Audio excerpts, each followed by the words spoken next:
Notre invité Henri Guénaud, bonjour. Bonjour Jean-Jacques Bourdin. Député UMP des Yvelines, merci d'être avec nous ce matin. Vous n'avez rien dit après et la mise en examen de Nicolas Sarkozy et l'intervention de Nicolas Sarkozy hier soir à 20h. Alors, on est heureux de vous entendre ce matin. Complot ou pas ? Moi, c'est une formule que je ne reprendrai pas à mon compte, complot. D'ailleurs, le président Sarkozy n'a pas parlé de complot, il a parlé d'instrumentalisation. Alors oui. que le pouvoir... Instrumentalisation, complot... C'est pas pareil, c'est-à-dire que là, il peut y avoir des actions judiciaires, une dérive de la justice dont le pouvoir se sert. Il l'utilise, c'est vrai, il en profite. Voilà. Le pouvoir utilise la justice ? Non, il utilise les actions de la justice, c'est-à-dire que je pense qu'il y a peut-être des gens qui fournissent des informations et puis dès qu'il se passe quelque chose, on voit bien. Mais non, il est allé loin, Nicolas Sarkozy. Il accuse François Hollande lui-même. Non, il a accusé d'être. Je pense que c'était. Oui.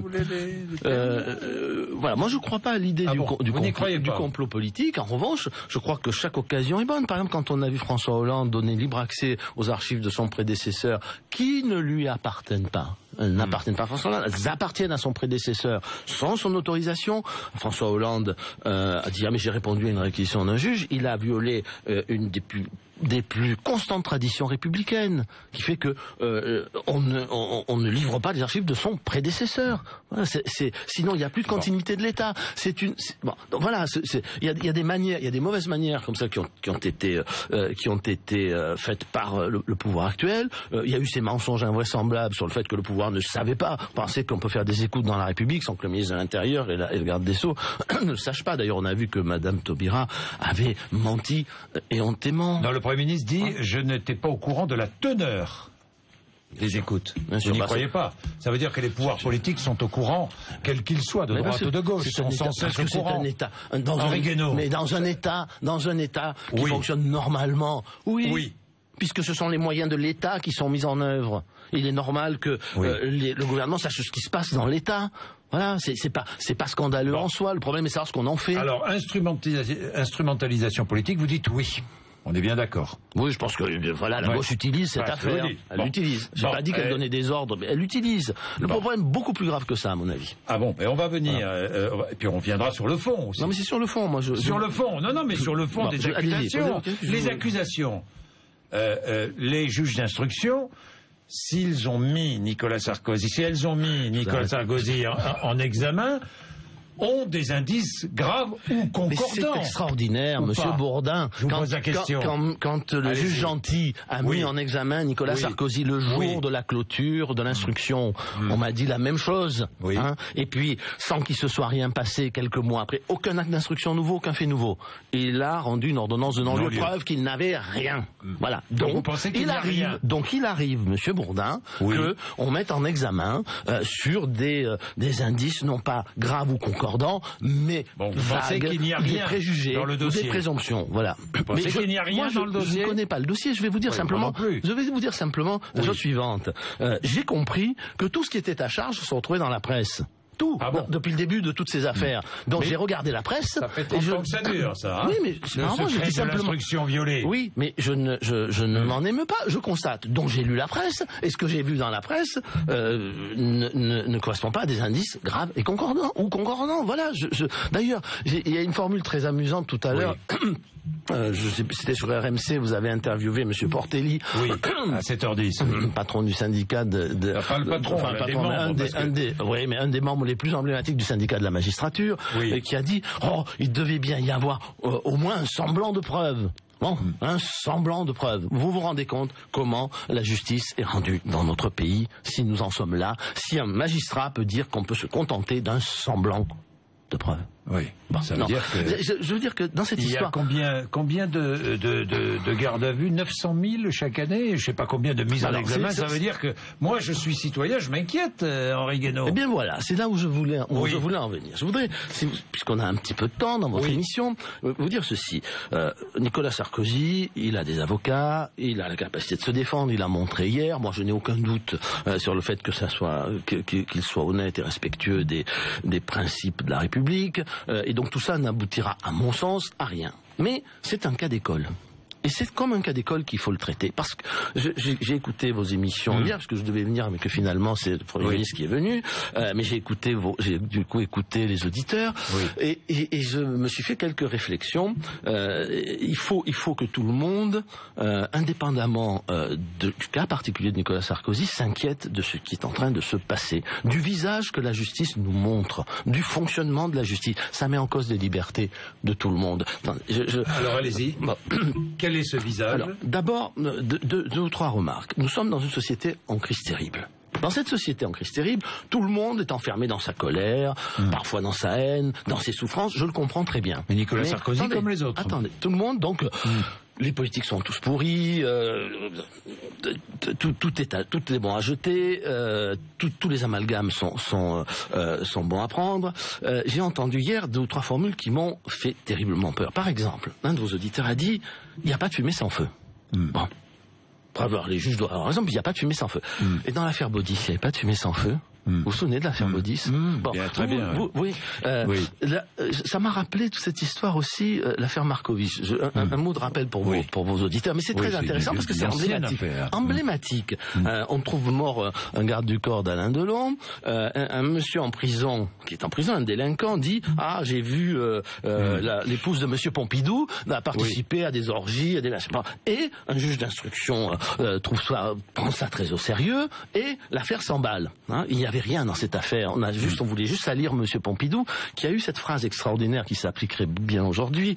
Il dit « Et j'ai vu alors les naseaux frémissants de ceux qui aiment humer l'odeur fétide des égouts. » Voilà. Eh bien, ça n'a pas beaucoup changé. Non, l'histoire, la fumée sans feu, si on accepte l'idée. Vous avez des naseaux frémissants qui aiment sentir l'odeur fétide des égouts, là, dans cette affaire, oui. Qui s'en repaissent, mais qui sont ces naseaux frémissants? À droite, à gauche, à droite et à gauche. Et tous ceux qui pensent que tout est pourri. Mais, monsieur Bourdin, si on admet l'idée qu'il n'y a pas de fumée sans feu, la liberté est morte dans notre pays. On vient de découvrir que 2 personnes avaient fait 20 ans de prison pour rien. On a trouvé des coupables avec l'ADN et leurs aveux. 20 ans de prison pour rien. Le juge d'instruction qui a instruit ce dossier, il dort tranquille. Personne ne lui demandera de compte.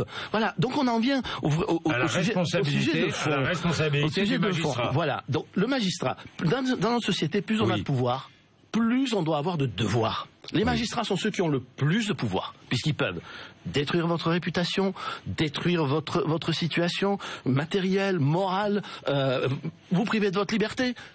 Donc, ils ont une responsabilité très grande. C'est pour ça qu'il y a des magistrats. On dit, mais Monsieur Sarkozy, il est injustifiable comme les autres. Mais tout le monde est injustifiable comme les autres. Vous êtes d'accord avec ça ou pas? Mais je vais faire 2 remarques. La remarque que Monsieur Gattegno faisait sur RMC tout à l'heure avec vous. Je suis content que vous écoutiez bien RMC. Oui, mais c'était très intéressant. La première, c'est que, évidemment, personne n'est injusticiable comme un autre, parce que tout est chaque justiciable est un cas particulier. Et que, si tout le monde est à égalité devant la loi, les actes de justice ont des conséquences différentes selon les gens. Quand vous êtes un personnage public, vous traînez dans la boue comme on l'a fait avec une telle mise en scène, ça a des conséquences bien plus grandes, bien plus lourdes que pour d'autres. Deuxièmement, quand on a été ancien président de la République, il se mêle à ça, évidemment, la politique, le prestige des institutions. Donc il faut avoir un sens de la responsabilité. Donc on ne fait des choses que lorsqu'elles sont absolument nécessaires. Donc, les magistrats doivent être responsabilisés. Oui, parce que on va en parler. Si la garde à vue, elle n'était pas nécessaire. Vous savez, ça me fait penser à quelque chose. Je vais en parler plusieurs fois, mais ça me fait penser aux juges de l'Ancien Régime. Vous savez, quand on pensait que quelqu'un pouvait être coupable, on le soumettait à la question, on le torturait, puis évidemment, il avouait. Aujourd'hui, on n'a plus ces moyens, mais on a des moyens de pression psychologique très forts. Mais on les exerce tous les jours, ces moyens de pression psychologique. C'est rassurant. Contre. C'est rassurant. Mais je ne dis pas que c'est rassurant. C'est rassurant. Je ne dis pas.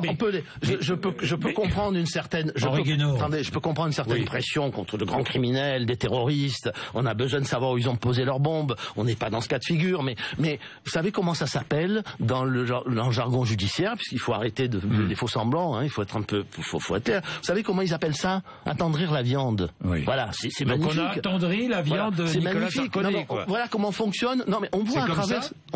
Oui, on a essayé. On a attendri la viande de Nicolas Sarkozy. Parce que le convoqué dans la nuit. 14 heures. Non, mais on l'a appelé avant. 14 heures de garde à vue. Qu'il a été entendu. entendu la garde à vue, il y a l'envoyer devant des policiers, non pas reçus par les juges, qui le reçoivent qu'à 2h du matin. Non, à minuit. Oui, à minuit, mais le lâche à 2h30, 2h30 du matin. Bon, tout ça n'était pas nécessaire. On pouvait le convoquer, on pouvait même convoquer les trois personnalités, les trois autres personnalités en même temps et faire des confrontations. Donc, il y a une volonté d'abaisser et d'humilier. Attendez, je finis. Je sais, très vite, parce que je voudrais parler de la responsabilité des magistrats, mais je voudrais vous parler aussi de la responsabilité des politiques. Vous allez comprendre pourquoi. La responsabilité des politiques, elle est immense dans notre société. Mais le tous pourri n'est pas une solution. L'amalgame n'est pas une solution. Parce que s'il n'y a plus de politique, il n'y aura plus de démocratie. Voilà. Et donc, quand on fait ça, quand on abaisse, qu'on humilie le pouvoir politique, eh bien, on n'aura pas servi à la République et à la démocratie. Il faut le faire avec un grand sens des responsabilités. C'est tout ce que je demande. Et quand vous abaissez le pouvoir judiciaire, c'est une responsabilité aussi, vous, responsable politique. Pardon, mais si je reprends les propos tenus par l'UMP, et pas par vous, mais par des responsables de l'UMP, concernant l'une des deux juges, Claire Thépaut, on a dit... Vous avez dit, pas vous, mais dans votre parti, elle a dirigé le syndicat de la magistrature. C'est faux. Elle a publié une tribune anti-sarkozyste dans Mediapart. C'est faux. Elle a appelé à voter contre Nicolas Sarkozy. C'est faux. Ben oui. Oui, très bien. Moi, j'ai pas dit ça, mais ça, c'est la responsabilité des politiques que d'employer de faux arguments ou pas. C'est à vous à débusquer. Non, mais moi, Henri Guénaud, moi, je comprends que vous mettiez les juges devant leurs responsabilités. Mais mettez aussi les politiques devant leurs responsabilités. C'est pas pour ça que je dis qu'ils sont tous pourris. Monsieur Bourdin, je suis le premier à les mettre tout le temps en face de leurs responsabilités. Je prends les miennes. Simplement, ce qui est vrai dans cette affaire, c'est que Madame Thépaut est un membre connu du syndicat de la magistrature. Syndicat qui a appelé, et en quel terme, avec quelle violence, à faire battre Nicolas Sarkozy. Vous avez lu la lettre? Oui, je l'ai lu. Violence. D'une grande violence. Quand on s'adresse à ne pas voter pour Nicolas Sarkozy. Non, mais avec une grande violence. Moi, j'ai lu le texte avec une grande violence. Bon, elle fait partie de ce syndicat. Bon. Je pourrais d'ailleurs dire la même chose à propos de l'Union syndicale des magistrats. Vous avez reçu M. Régnard, il est venu aussi sur ce plateau. Qui est le syndicat majoritaire et qui est ni de droite ni de gauche. Le problème aujourd'hui, je vous le répète, c'est pas seulement la droite et la gauche, c'est que le système judiciaire français est pourri. Alors, est-ce qu'il faut interdire le syndicalisme dans la magistrature? Est-ce que vous demandez l'interdiction du syndicat? Je vous pose la question, répondez-moi. Avant, il y a une chose qui est très importante, et c'est ce que dit la Cour européenne des droits de l'homme, c'est que non seulement l'impartialité doit être respectée, mais l'apparence de l'impartialité doit être respectée. Alors, je vous donne mon cas personnel. J'étais sur le mur des cons. Syndicat de la magistrature. Mais Christophe Régnard aussi, hein, de l'USM. Pareil. Il y a peut-être que certains y figurent à juste titre, d'autres moins. Ah bon, pardon. Lui, il figurait à juste titre. Je sais pas. Vous pouvez... si, c'est ce que vous pensez. Dites-le. Bon, mais c'est scandaleux. Ce sont des magistrats, parce que syndicalistes ou pas, ce sont des magistrats. S'ils arrêtent d'être syndicalistes, ils vont retourner juger pour les responsables. Et deuxièmement, l'Union syndicale des magistrats n'a rien trouvé de mieux, en la personne de M. Régnard, que d'envoyer une lettre de dénonciation au procureur de Paris pour m'accuser d'avoir outragé M. Gentil et d'avoir porté une discrédit sur un acte de justice quand j'avais critiqué la façon scandaleuse dont M. Gentil avait mené l'instruction de l'affaire Bettencourt. On a bien vu, il n'avait rien, hein, il a dû se résoudre à un non-lieu. Mais comment voulez-vous que je puisse penser un instant que jugé par un membre de l'un ou l'autre de ces syndicats?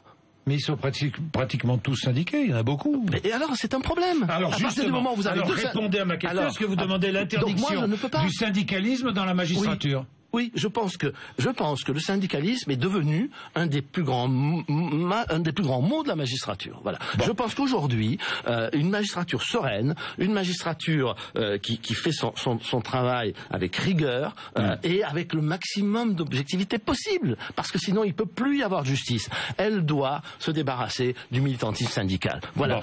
Bon. Alors, si vous demandez l'interdiction du syndicalisme dans la magistrature, est-ce que vous demandez l'interdiction du syndicalisme dans la police? Non, parce que ça n'est pas la même chose. Mais pourquoi? Non, parce que les pouvoirs sont pas les mêmes. Parce qu'il y a une instrumentalisation aussi de la police parfois. Qui nomme les patrons de la police? Les pouvoirs ne sont pas les mêmes.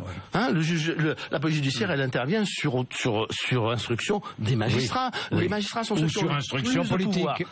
Vous savez, comment voulez-vous qu'un juge d'instruction puisse instruire à charge et à décharge s'il fait passer avant tout ses préjugés? Bon, vous m'avez dit tout à l'heure, qu'il soit politique, religieux, philosophique, vous m'avez dit, mais on a maltraité les magistrats. Bon, mais le magistrat n'est pas là pour se venger, il n'est pas là pour prendre une revanche, sinon il n'y a plus de justice. Il est là pour prendre sur lui. Nicolas Sarkozy va-t-il récuser? Va-t-il récuser? Il fera ce qu'il veut. Moi, je voudrais encore une fois... Il y a de la suspicion légitime possible. Henri Guénaud. Il le fera s'il le souhaite, je pense qu'il le fera, mais j'en sais rien, je ne suis pas son avocat. Il le fera? Vous pensez qu'il le fera? J'en sais rien. Moi, à sa place, je le ferai. Voilà. Moi, à sa place, je le ferai. Mais je veux vous redire ceci, Monsieur Bourdin. C'est au-delà du cas de Nicolas Sarkozy. C'est un cas d'école. C'est-à-dire que le problème, c'est que chaque citoyen peut s'inquiéter de voir la justice fonctionner de cette façon. Et donc, il faut supprimer le syndicalisme dans la magistrature. Alors, on va me dire, c'est un principe constitutionnel. Eh bien, il faut faire un référendum et inscrire dans la Constitution que ni dans l'armée, ni dans la magistrature, on ne peut être syndiqué. On n'est pas dans la police. On n'est pas dans la gendarmerie. Moi, ça Est-ce que dans la gendarmerie, c'est interdit? Oui. Ni dans la police. C'est interdit dans la gendarmerie, voilà. Mais ni dans la police. Ça me dérange pas. Les pouvoirs ne sont pas les mêmes. Et si c'est interdit dans la gendarmerie, c'est parce que c'est un corps militaire. Oui, d'accord. Maintenant, deuxièmement, il faut réfléchir moi, je pense qu'il faut supprimer l'école supérieure de la magistrature parce qu'elle favorise l'entre-soi, parce qu'elle favorise donc ça plus le syndicalisme, ça fait le corporatisme. Or, le corporatisme, il est partout haïssable, il est encore plus dans la magistrature parce que même s'il y a qu'un petit nombre de gens qui vous la remplacez par quoi cette école de magistrature? Par des écoles privées qui vont former des magistrats? Il n'y a pas l'équivalent ailleurs. Oui. Donc il faut donner la même formation à tous les gens qui travaillent dans des professions judiciaires. Un avocat me rappelait hier, par exemple, que le procureur de Genève est un ancien avocat. Ça marche très bien, c'est un excellent procureur. Mais l'entre-soi, vous comprenez, cet entre-soi, il devient dramatique avec le ciment du corporatisme. Les juges se jugent entre eux. Bon, troisièmement, il faut tenir bien séparé le parquet du siège. Mais du siège. Parce que quand monsieur... Moi, il y a des choses difficiles. Quand monsieur Gentil a sa femme dans le parquet du tribunal où il exerce, ça va pas. Bon, troisièmement, il faut un principe de responsabilité. De responsabilité. Les juges responsables. Mais oui, les magistrats. Il faut une responsabilité. Vous n'agissez pas de la même manière quand vous savez que vous avez des comptes à rendre, quand vous savez que vous êtes responsable et quand vous savez que vous êtes irresponsable. Si chaque fois que vous faites une erreur, on vous promeut au lieu de vous demander des comptes, ça ne peut pas marcher. Bien. Voilà. Henri Guénaud, sur le terrain politique, il y a aussi une offensive politique de la part de Nicolas Sarkozy hier, quand même. Candidat. Sur Nicolas Sarkozy, quand même, je vais vous rajouter quelque chose sur très vite, parce que je voudrais vous poser deux questions politiques. Il faut voir que dans cette affaire, Nicolas Sarkozy, dans l'affaire Bettencourt, il était totalement hors de cause quand il a fait un recours à la Cour de cassation. Ce recours portait sur la restitution des agendas du président qui ont été saisis en violation totale de la Constitution. Bon. On peut se poser la question de savoir si les juges d'instruction, en allant perquisitionner, n'ont pas tout simplement essayé de faire pression. C'est une question. Mais qui se pose sur la Cour de cassation. Et on arrive au chaos institutionnel actuel où des juges d'instruction font la guerre à la Cour de cassation, où le pouvoir judiciaire fait la guerre au pouvoir politique. Et Henri Guénaud, sauf que là, l'avocat de Nicolas Sarkozy, si j'ai bien compris, a essayé de procurer un poste à un magistrat. C'est ce qu'a dit Nicolas Sarkozy lui-même. En échange de quoi? Je ne sais pas, mais c'est ce qu'a dit Nicolas Sarkozy. Bien. En échange de quoi? Sur le terrain politique, vous parlez de la responsabilité des politiques. Non, c'est intéressant parce qu'on comprend pas. En échange de quoi? En échange de quoi? Vous ne connaissez pas l'instruction, moi non plus. Le recours de Nicolas Sarkozy était tout simple. Je voudrais la restitution de mes agendas de président. Voilà, c'est tout. Et la Cour a fini par botter en touche en disant, puisque vous êtes hors de cause, le recours est irrecevable. Mais quand même, regardez le chaos judiciaire. Et le début du chaos institutionnel. Henri Guénaud, justement, sur le terrain politique, j'ai écouté Bruno Le Maire hier matin, qui dit, dans le cadre de l'affaire Big Malion, vous parliez de la responsabilité des politiques. Bruno Le Maire dit, un candidat est toujours responsable quand il y a débordement, quand il y a fausse facturation, double facturation. Et Nicolas Sarkozy, s'il est avéré, sera responsable ? Écoutez, on verra ce que dit l'enquête, mais un candidat à la présidence de la République il est responsable. Ne s'occupe pas des factures, il lui est même interdit d'en signer une. Il n'est pas responsable. Mais de ses équipes. La responsabilité, il n'est pas responsable du fonctionnement de sa campagne. La responsabilité, c'est pas un principe vague. La responsabilité, ça se prouve, ça se démontre. Bon, on a organisé un système de campagne, de financement de campagne, où le candidat ne peut signer aucune facture, le candidat ne peut engager aucune dépense, il ne peut signer aucun chèque. Mais il ne sait rien. Et il passe. Il ne sait rien sur rien, le candidat. Il sait si on l'informe. Donc nous verrons bien. Pose aucune question. Ne pas savoir. Multiplie les meetings. Un candidat, il fait ses meetings, il fait ses discours, il fait sa campagne. Un candidat à la présidentielle. Je trouve que la remarque de Bruno Le Maire, pour qui j'ai la plus grande estime par ailleurs, est quand même d'une grande facilité, avec une pointe de démagogie. Voilà, nous verrons bien, mais toute personne qui a participé à une campagne présidentielle, c'est que le candidat, il est absorbé totalement par sa campagne. La question, elle est très simple. Vous souhaitez que Nicolas Sarkozy soit candidat à la présidence de l'UMP ?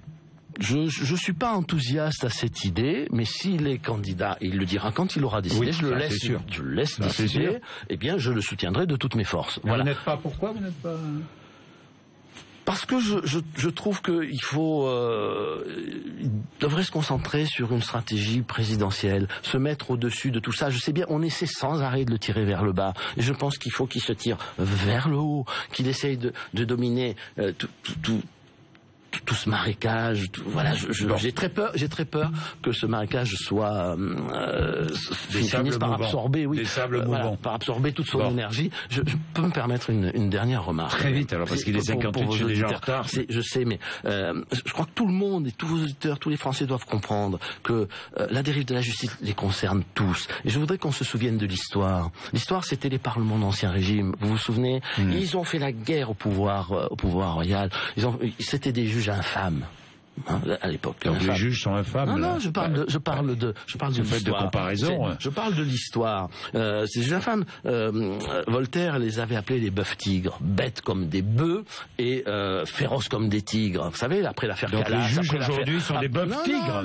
Non. Après l'affaire Calas et après l'affaire du Chevalier de la Barre. Bon, ils ont abattu le pouvoir politique. Les premiers à monter à l'échafaud étaient la famille royale, puis les nobles, puis les magistrats, et puis tellement de monde. Merci, le chaos judiciaire est le début du chaos institutionnel. Bien, merci Henri Guénaud. 8h59.